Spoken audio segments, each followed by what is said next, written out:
Rob with Expedition Team Overland here with the next installment on the gear that I carry in the Jeep. This is a very important piece of equipment, but like I said, when it comes to all gear that you have, tools, recovery gear, and first aid, the most important tool that you have is the knowledge that you know. You can go online and buy a full EMT kit that they sell for first responders in ambulances, with syringes and saline, stethoscopes, everything. You can go out and buy a defibrillator and all that type of stuff. But if you don't know how to properly use that equipment, it could potentially do more harm than good to the person that you're trying to help, and it takes up unneeded space and weight. So when it comes to first aid kits, you can, like I said, go on Amazon and buy a full EMT kit. There's also a bunch of companies out there that focus on wilderness first aid. They come in MOLLE backpacks. They got a whole bunch of other stuff that you can buy, and those are great. I had no problem with any of those. Just want to make sure you know how to use all the tools in there. I chose to go a different route, and I chose to make my own first aid kit. I'm not trained in EMT. I'm not trained in wilderness survival, medical survival type stuff. I have a very basic knowledge, but I also carry a lot of books with me, and you'll see that out in the Jeep on the stuff that I have some stuff that's permanently mounted into the Jeep, and we'll be doing that after this. So this is my my first kit. What I have is here. It's nice, small, and it's always easily accessible. I do not have this buried in the back of the vehicle like my recovery gear. It's usually when you open a door, it's right there. My recovery gear, as soon as you open up the tailgate, my recovery gear is right there. You're not having to hunt for it, move a lot of stuff out of the way to get to it. Same thing with first aid. You want to be able to get there right away. So it's a nice small kit. First thing I have on here is a first responder's knife. So it's just a regular folding knife, but it also has a tip here that can break a window, and then it also has a seatbelt cutter. Nice, easily accessible. So if I need to get to it, it's right here on the top. Just have a carabiner on there for no big reason. But next, I've had this for many years from when I was a lifeguard. A nice small CPR shield. It's on the outside of the case in case I need to get to it. Easy to get to. Last two things on the outside is I have a tourniquet. I read up on how to use it. The absolute last resort item to use, because if you can save the limb, because once you use a tourniquet, you've pretty much they're gonna have to cut that limb off, everything from that tourniquet downwards. So this is an absolute last piece. Then I just have a pair of medical shears in case you need to cut a shirt off or whatnot. Next thing I have in here is a foldable, rollable splint. It's 24 inches long, so if I need to stabilize an arm or whatnot, it has a little bit of a piece of metal in there wrapped in foam. For splints, you can also use anything that's hard. You can use sticks. Put two sticks together. I learned that in the Boy Scouts years and years ago.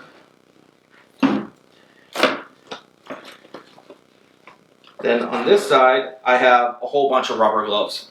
It's always better. Are they now perfectly sterile and whatnot? No, but we're out in the woods, and it's better than nothing. Then in the front, I have a whole series of gauze pads and alcohol prep pads, and various Band-Aids.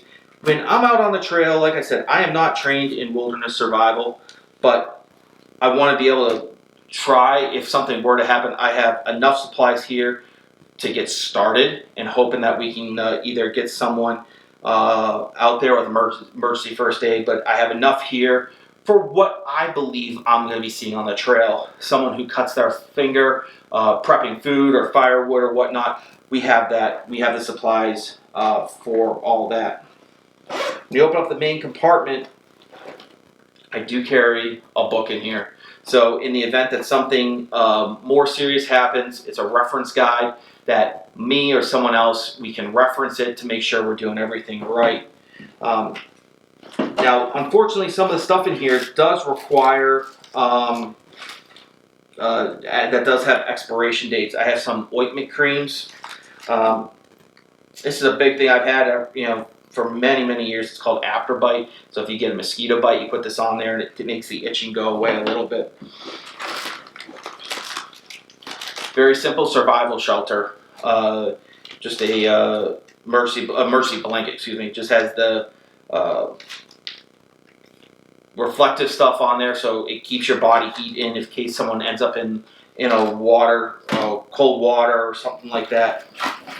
I have more bandages. This is an emergency bandage. A lot of stuff is from the military. Various medical tapes. So if I needed to use a gauze or a bandage and secure it to them to make sure. More anti ointments. Very, very, very simple kit. I chose to go simple because my medical knowledge is not there. I don't need a defibrillator. I am trained on how to use a defibrillator through the Red Cross. They're very simple, but I don't see the need for that. It takes up a lot of weight, and it's also very expensive. But I also don't need saline, and stethoscopes and pressure cuffs and all that type of stuff because I don't know how to properly use that. So that stuff, it'd be good to have because if someone in my group were properly trained but they didn't have it with me, it'd be good to have. But this is a fine line that you have to walk with finances and what material you have. So this is like I said, this is a very, very extremely basic first aid kit. But this is what I first see. We don't go far off grid where we need it, and if I do it, we might have more. One of my friends, he's a little bit more trained in it, and he has more of the proper stuff. So for me and my family, this is what I believe is best. Over the years, I hope to get better training, and I'll be expanding this kit. These kits are never once and done. You should always be building your knowledge base up. So now we're going to move out to the Jeep because I have a bunch of equipment that is permanently mounted inside the vehicle that I want to go over. So we'll head outside now. All right, guys, so now I'm in the garage here showing you what's permanently mounted in the Jeep. So this is the Atomic Monkeys first aid kit that attaches to the door. You have to take the webbing off here. You cut all that off, and it comes with the 3M double-sided Velcro tape. That stuff lasted about a year. So what I ended up doing was drilled some holes and put some plastic rivets in here, make it a lot more secure.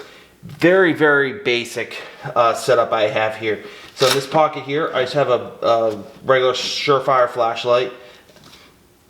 And then in the back of the center one, I have a set of trauma scissors. And then I have an extremely basic Coleman first aid kit. It is just basic band-aids, stuff that I'd use on a semi-regular basis. And then here on the third section, I have a heat blanket. Just one of those Mylar blankets that have, for heating, just to keep yourself warm or something like that. And then the last thing, this is probably one of the most important things I have, is another set of those first aid scissors, first aid knife with a seatbelt cutter. I always want this real nice and close for in the event of an accident or a rollover in the Jeep. I don't have to reach far to grab this if I need to cut my seatbelt or the passenger's seatbelt. So this is what I have in the door, and I got some more stuff inside the vehicle. So we'll go there now. Alright guys, so now we're back inside the vehicle. Here on the roll bar, we're right above the driver's seat. And I have, once again, another Atomic Monkeys roll bar sleeves. And it has a tool to be able to, once again, cut a seatbelt. But more importantly here is sharp end hammers to break glass. So I want this very, very easily accessible to me in the driver's seat. So if I, for some reason, can't reach the seatbelt cutter on the floor, on the door, I have this right here. This should always be an easily accessible. And then in the event I need to break a window, I can do it here. And it comes in a real nice container. Only thing I wish is wish this would be like a red color or something to stand out a little bit, especially at night. This is real hard to see, if not impossible to see, so it would have been nice if they used like red webbing. So that is all the first aid equipment and rescue equipment that I have in the vehicle at all times. Love all this setup. It works really well, and it's always better to be safe than sorry. So make sure to hit the like and subscribe button, and we have more in the series to come. Have a great one.